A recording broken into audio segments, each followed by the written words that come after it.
time to give your opinion on the Bills and the NFL. Let's talk football live. Now, here's the 13 Wham Sports Team. This is the team. Mike Catalano, along with Jenna Cottrell and Dan Fates. We thank you for being with us again on Let's Talk Football Live. You know, last year we started this show with an idea of people like to talk about the games, right? And it's not just hearing from us. It's hearing from you and what you think about what your Buffalo Bills are doing or what's going around in the NFL.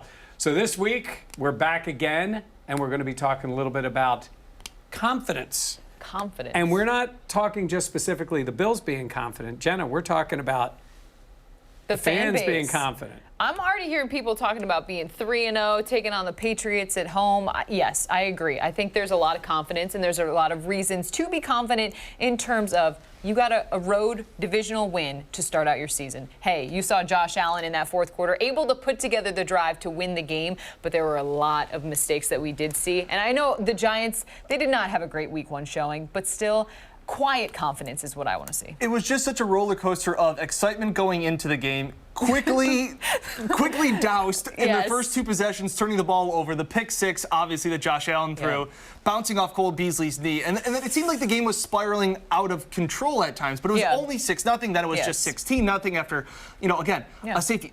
The mistakes were just so many. To actually pull that win out makes you go like, hey, if we don't shoot ourselves in the foot, like, we could have won 24-3. Yeah. I think most fans are reasonable. I think it's Laurie Miller who says, never confident, always hopeful. I love that. I think that's the way you need to be. Look, you do want your team to be confident. You want them to feel like they can win. But the idea that the Bills, if you think about it, so many things went their way towards the end, the missed kicks by the Jets. Oh, my God. I mean, they did. Amazing. No, Well, I mean, they should have been first down by a right lot off the more. bat. Changed the whole game. In fairness, I would say I think in total the Bills outplayed them. They dominated the line of scrimmage. Oh, my gosh. The mistakes kept them as they were driving down the field from making more plays.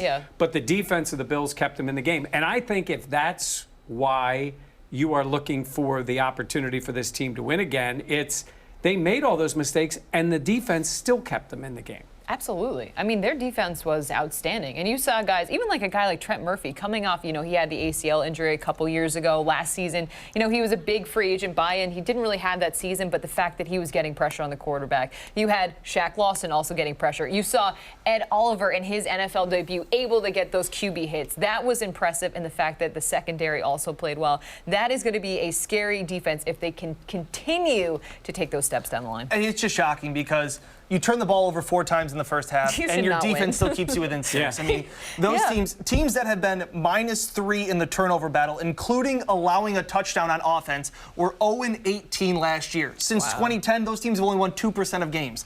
After Le'Veon Bell scored the 2-point conversion, the Bills on ESPN's win probability, take it for what it is, but had a 2.6% chance of winning. Jenna, we were in the locker room after the game. What did Lorenzo Alexander say their chances were? 1%. And he was pretty close. There's a pretty 1% chance. And that's a guy playing in the game. And that was going through his head at one point. But he said the fact of the matter was, he and this entire team, him and the entire team, were calm about it, and they had confidence. And the fact that Sean McDermott always preaches that this Buffalo Bills team is a family. They said, hey, we're not going to pick each other apart. We're going to keep playing.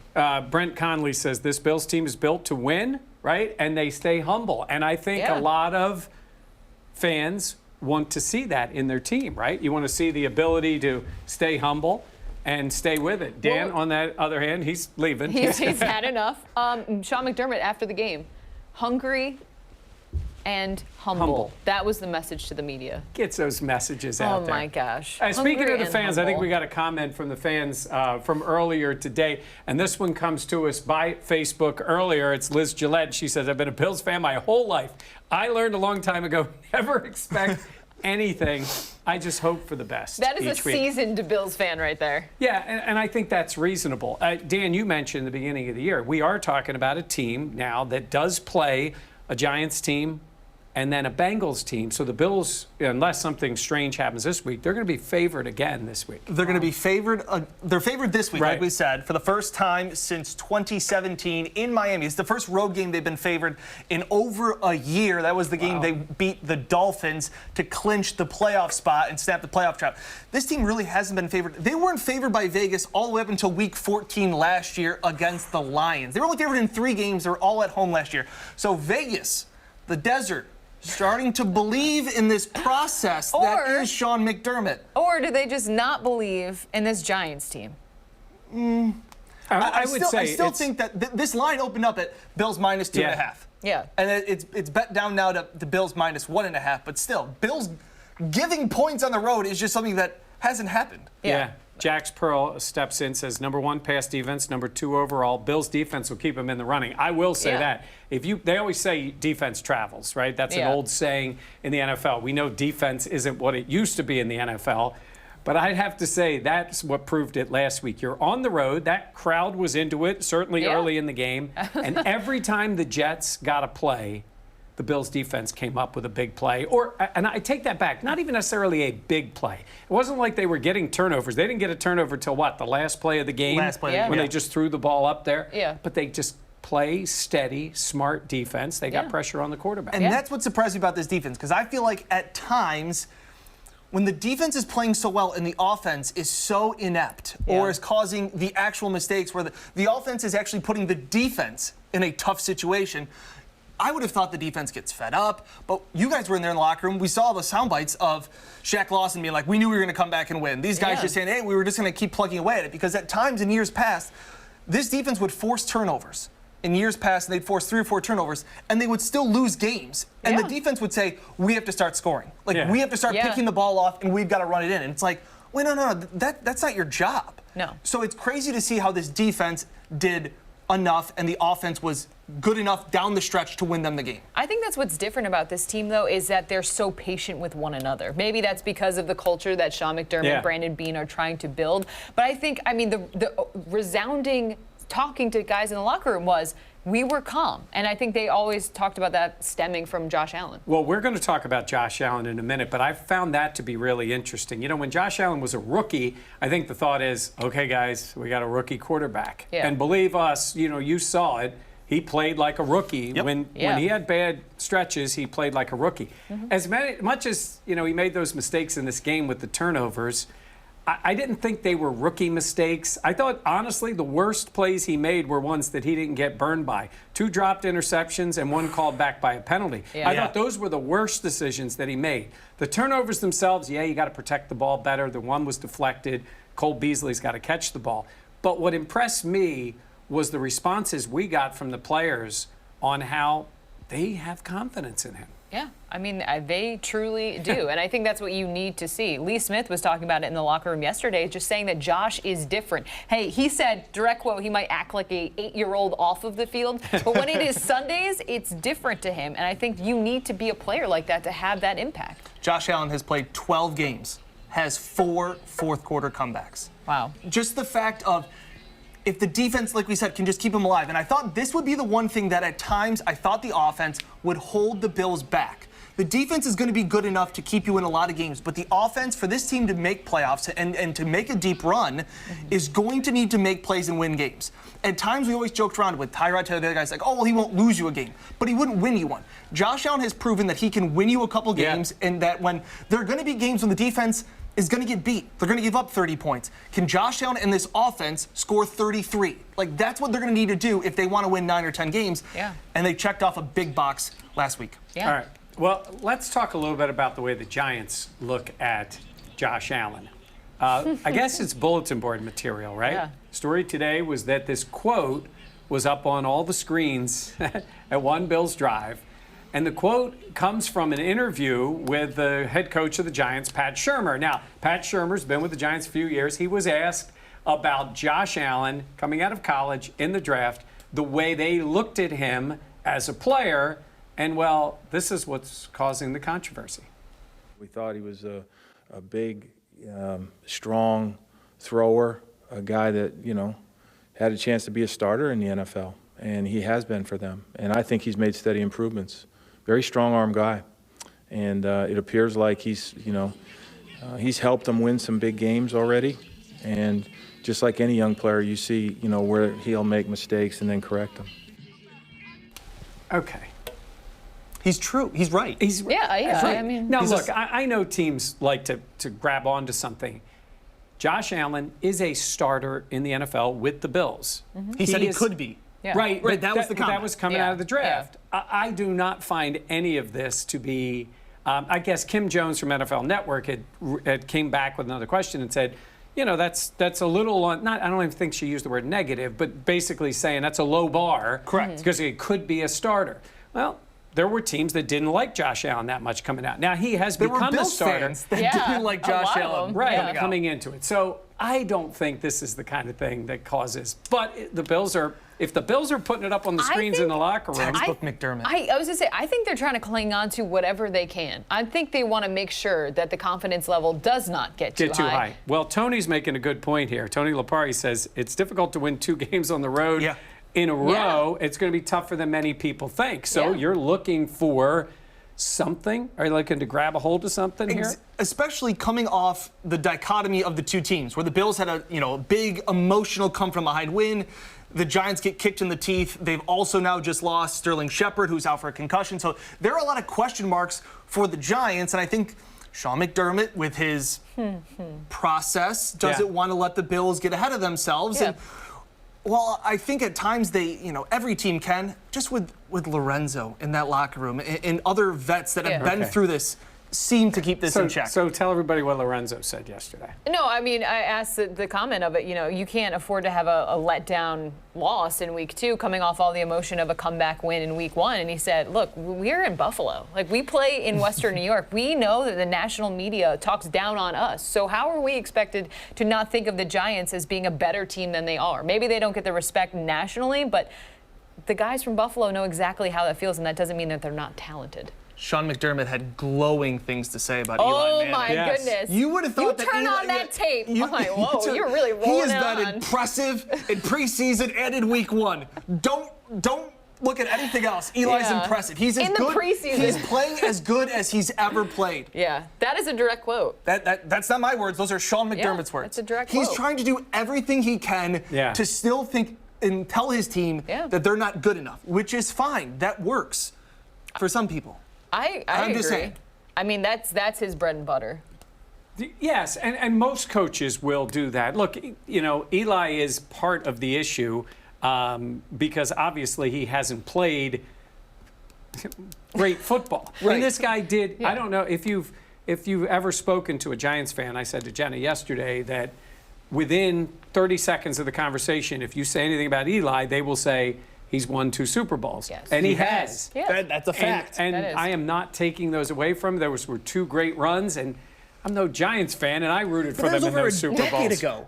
Yes. It was over a decade ago. I mean, that's why Daniel Jones played in their opener. Right. And guess what? The Bills are going to have to prepare at least a little bit of their time on Daniel Jones because there's a decent shot that he's gonna be playing. Yeah. Well, Sean McDermott did say the fact that they always try to prepare for both quarterbacks. Right. But I think in this situation, that's what you say Wednesday in front of the media. Right. Yeah, but I think this is a situation where they're actually going to do that, where maybe in other cases that would not be what would It is happen. interesting with Shermer there because, I mean, obviously Jones looked good in the preseason. It's just the preseason. Yes. But it's just there's another guy that looked really good. Yeah, Nate.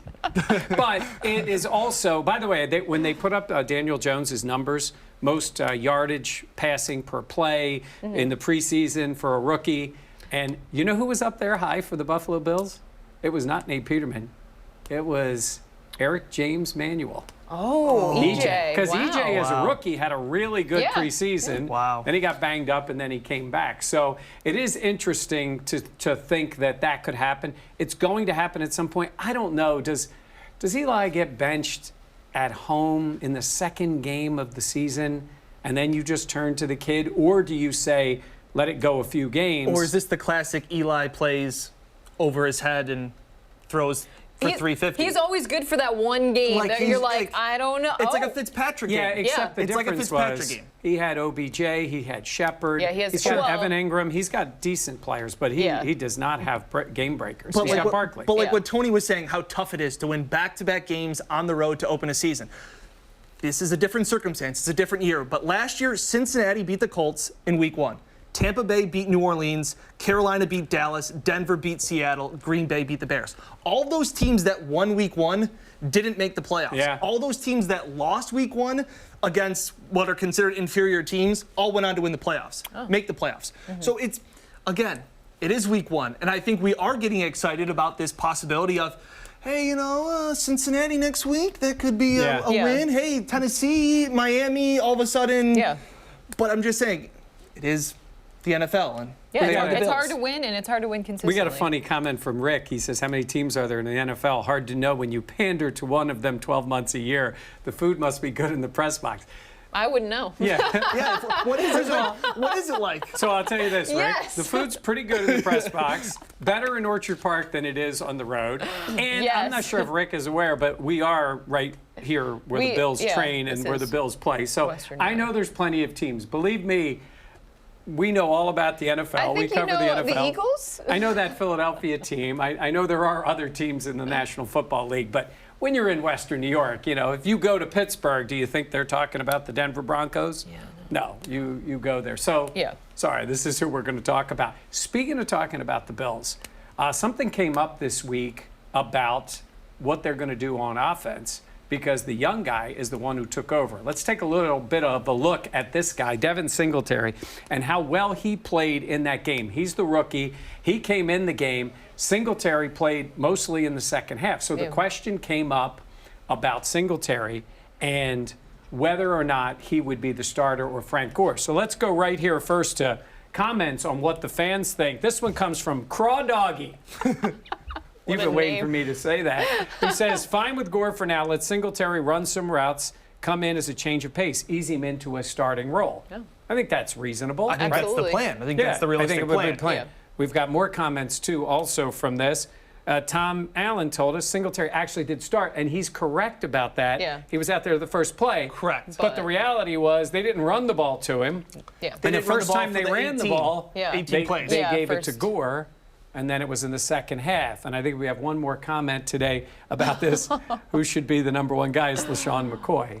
Oh, yeah. So he's not the number one guy. But we did do a poll. Let's take a look at the poll. And I asked everybody, well, who do you think should be the number one running back on the Bills? And the poll, and I have that when the poll ended up coming out, I said, was it going to be Singletary, Gore, TJ Yeldon, who's on the team, or it doesn't matter? Yeah. Number one by far was Singletary, and doesn't matter, which I think is really the true answer. Yeah, it doesn't matter who the starter is, because it was a good point last week. Singletary was the starter, technically. Right. Gore got the first carry. Singletary was the guy in the third quarter. Look, I think they're going to go to that kid a lot. I think he's going to end up getting the ball a lot. But I think Frank Gore's going to still have a big role on this team. Yeah, I think... You don't agree with me on Gore.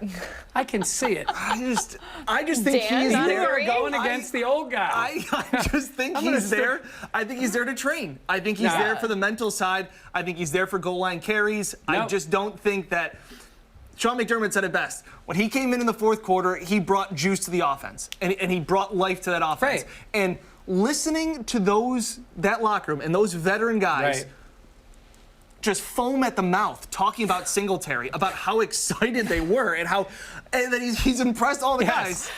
He did. That's one way I mean, I actually agree with you, but I'm very. That's one way to describe it. But no, I agree with you. I think McDermott loves to have a veteran in that room and to learn from a guy like Frank Gore. Frank Gore. That's what you want. Yeah, but wait a minute. This is not baseball where he's sitting at the end of the bench or a 12th guy in basketball. Frank Gore's going to play. Oh, He's going to play. He's not there to coach. No, he's not going to be out there, and I don't think he's going to be out there for the big, unless he's getting big carries in late games to milk clock. I think Singletary's the guy. Good teams use their backs, and I think this is what they wanted to get away from with McCoy. They're going to use multiple guys, different series. Some series are going to be Gore. I couldn't agree with that more. And I think we saw that last week with this team we talked about on week 1 of Let's Talk Football about the identity, that the Bills are still trying to find their identity. I don't think they're going to have an identity. And I mean that in the sense of each week they're going to do something different.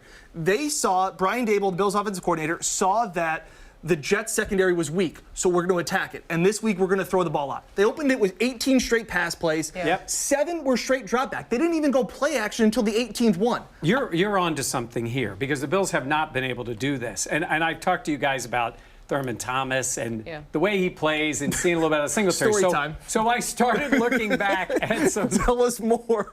Tell us more. I started looking back at some old Bills offense.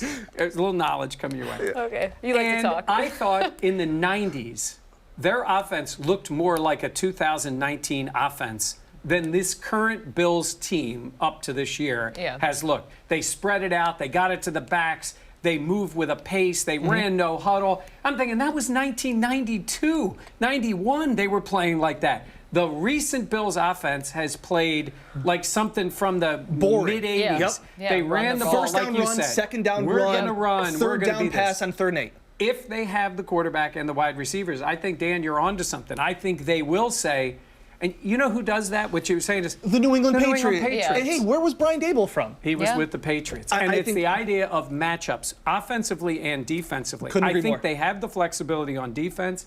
And if they can show that on offense, that you come out spread. Now you come out this week, maybe you go more of a power game early. I don't know. I still think they're going to throw it a lot. I think that they're going to go into every single matchup going, how can we exploit the weaknesses on the defense? Because that's what Bill Belichick does. Okay, your linebackers can't cover. We're going to flex out our tight ends, and you're going to have to cover them in space. I think that's what they're going to do. And I remember talking to Isaiah McKenzie, one of our favorite guys to talk to in the Bills locker room, and I asked him about this identity, and do you guys think you're going to be a matchup team? And he kind of grinned and smiled and goes, well, I don't know what they do in New England because I'm not in there, but they are pretty successful at stuff like that. And it was almost like he wanted to say like, "Yep, that's exactly what we're going to do," but he didn't want to come out and say it like that. And I think that speaks to the fact that now they feel like they have the talent to be able to do that. Correct. Where in years past, with a Tyrod Taylor, with a receiving core that wasn't Kelvin exactly Benjamin. the I'm going to best. mention him every week on the show. Okay, is this the Popeye's we have the biscuit tally away. for this? Okay, Mentioning. but again, I think they did not have that talent before. Yeah. Whereas now they feel comfortable. Now, like they feel like they can rely on guys and don't have to cater their game plan specifically to. Yes. Okay, we're not able to do this. Let's do this instead. And then the question becomes, do they dictate to other teams? Because if the Bills become proficient at something, there has been a tendency sometimes in this league where coaches go, well, last week we threw it, so we're going to adjust. And you're adjusting based on what you think the defense is going to do. When if you can't, I mean, look, they're not the Kansas City Chiefs. Kansas City spreads it out and They don't throws it. care. Yeah. They don't care. Yeah, they're going to do the their Golden State style. Warriors are going to shoot threes. Yeah. Like when you get really good at something, You just go do your own ahead. thing. You try to stop us. And I don't know if the Bills will ever get to that point, but at least they can get to the point where they can do multiple things, and it'll help them. Yeah. And Jack's Pearl saying here that Allen needs to figure out some consistency of getting the ball downfield. I saw a lot of consistency early on, especially, I mean, they threw the ball. Allen completed his first 5 passes before the incompletion, then the sack and the fumble. He looked comfortable in the pocket. He sat in the pocket. And then when things started to unravel, then you started to see him go back to his rookie tendencies. Started to leave clean pockets. But the protection for the most part was pretty good. He just made a couple bad decisions, which I think we're always going to see with Josh Allen. I think he's just going to be that guy. I think that's his thing, is he wants to be the playmaker. He wants to be that gunslinger. He wants to, at some points, force the ball. The thing that I'm concerned about Josh is he's taking a lot of hits. Yeah. He is taking a lot of hits. He was at the top of this past week. I think he had 8 hits. And some of those, it's like, it's scary. He has no reason to. You're on the sidelines for this game. You'll be down there this week. They are hits where I was saying 2nd and 10, he's running the ball because the play breaks down. It's going to be a 2 or 3 yard gain. Yeah. Guess what, Josh? 2 or 3 yards doesn't matter there. Yeah. You get 2, slide down, go throw the ball on the next play. That's where I'm concerned, because he wants to force those plays a lot of those times, and it's at some point it's like that is a risk. It's too much risk reward, way too much risk. He's good off script. He's really good off script. He's really good at playing these backyard kind of football games, these backyard plays where you see Patrick Mahomes at times can do it too. He's not there yet, I'm just saying. Yeah. But he's just got to save his body. Yeah. Okay. Time to pick the game. Time to make predictions, and I do we start believe with? we are starting out Oh, it's you. It's me. Look at that. You're first? No way. Why not? I'm going to start things off. Look, I'm a little worried about this game for the Bills for the very reason of the Giants coming home after getting blown out. We see teams, I always say it's not always just who you play, but when you play them. And the Giants should be a little embarrassed at how they played that first game. Now, maybe there's a reason they're embarrassed because they're not a particularly good football team. But Dallas is good. God, that pains me to say. Dallas is good. And Dallas is that a compliment? Took care of them rather easily. But I do think the Giants are at least a little bit better. And maybe coming back at home, they'll get a little bit of a spark. But I think it's a closer game than it should be. I think the Bills will win. How about this? Saying the other team's ready and the Bills beat them on the road. That doesn't happen very often. I've got the Bills 27-20 because I ended up picking it correctly last week. Now let's go to someone who picked the game incorrectly. I didn't pick anything right last week. I didn't pick a single game right. But listen to me now. Yeah, the NFL won, Dan 0. But I couldn't agree more with Mike, except I think this game isn't even close. I think the Bills are playing the best football they've played going back to those last 2 quarters of football. I think they ride this wave. I think they settle down. I think this defense is really good. And this is the first time we go into last week's game saying, I think maybe the quarterback's a little bit better. Maybe Le'Veon Bell's, going to be a difference maker. Maybe the linebackers. And all those things were true at a point, and then everything just kind of turned the Bills' direction. I think the Bills are better top to bottom at every single part of this roster and these matchups, except for Saquon Barkley. I think as long as Barkley doesn't go for 250 yards and 3 touchdowns, the Bills win this game, and they win it easily. The Giants secondary may be just as bad as the Jets secondary. There were some passes and some wide open tight ends that I could have hit. When you make Dak Prescott throw for 400 yards. What is it, perfect? He had a perfect QBR? Yeah. What is it, 158? He's trying to get paid. He's going to get paid. Dak Prescott is not that good. Well, he was of a that good quarterback. last week. He was playing for that money, though. He was. Jenna, go ahead. Okay, I am also 1-0. We're tied. I'm waiting for the applause. Okay, Nobody cares. You're salty. So I would like to say that the Bills are also going to win 2-0 this week. Here's what I think. I think the Bills, Josh Allen had that game-winning fourth quarter, able to come back, have the win. I think there's going to be confidence there. I also think that the defense showed that they can play. Eli Manning is immobile. If they can get the pressure onto him, Saquon Barkley, the only guy you need to worry about. But I think it's going to be a great test for this Bills defense. Look, we know they are a great passing defense, but they struggled a little bit last year against the run. A great opportunity for them. I think Josh Allen continues to build, gets that chemistry with his receivers. 24-7, I have the Bills winning. You don't even need to get pressure on Eli. He'll sack himself. Again. He will fall down on his own. Again, picking on the old guy. That's it. You would know. You too. I didn't know that we were going to have season records of them. Oh, yeah. I really don't like that. I feel like that's new, actually. Let's try to catch up. I don't like that. If we would have been wrong the first week, we wouldn't have put that on. I also want to remind you something. We thank you for being with us on Facebook Live. BuffaloPlus.com is a place that we created it for this year, and we really appreciate the response that we've gotten so far. Head to BuffaloPlus.com, and you can go there and get your coverage of everything Buffalo Bills. Literally everything. Our takes. It is videos from the players. It is stories on the team, including the great one you did this week, Jenna. Oh, thank you. Yes, I'll do a little update. So the Bills defensive tackle, he's on the practice squad, but Kyle Pecco, earlier this summer, his wife was diagnosed with stage 3 Hodgkin's lymphoma. She went through 4 chemo treatments. Right. She's now in remission. Exciting news. Pecco telling the team yesterday, breaking him down, letting him know that his wife is cancer-free. And that was great. Great story, and Jenna did it, and it's on BuffaloPlus.com. So check that out. We put content on there constantly every day, and it's all for Buffalo Bills fans. Constantly. That's what it is. Hey, thanks for being with us. You can follow us on Twitter. We make it really difficult. At Mike Catalana, at Jenna Cottrell, at Dan Fates. Look at those smiling faces.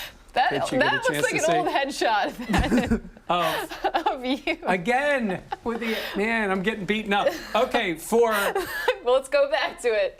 For a second look. That was taken yesterday. Yeah. Your hair might be a little bit more gray, maybe? Mine's a little old, too, so it's okay. Well, we never know with you. All right, for Jenna, who's tied with me for first place, and for Dan, who's in last place all alone, thanks for watching here on Let's Talk Football Live.